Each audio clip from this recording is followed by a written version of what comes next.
इचलकरंजी महानगरपालिकेत महायुतीनं 47 जागांवर विजय मिळवलाय. यामध्ये भाजपनं 43 जागा, शिंदेंच्या सेनेला 3 जागा तर अजित पवारांच्या राष्ट्रवादीनं केवळ 1 जागा मिळवली आहे.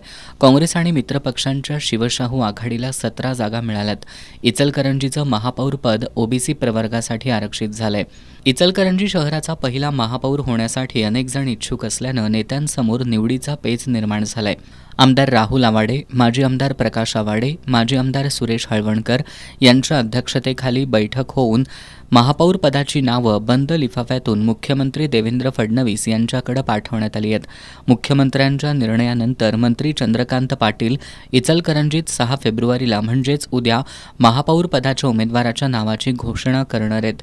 बंद लिफाफ्यात उदय धातुंडे, अभिषेक वाळवेकर, राजू बोंद्रे, तानाजी पवार, प्रदीप धोत्रे, रूपा बुगड, ध्रुवती दळवाई यांची नावं असल्याचं समजतंय. यातील कुणाच्या हातात महानगरपालिकेच्या चाव्या मिळणार, कोण पहिला महापौर होणार हे उद्या स्पष्ट होईल.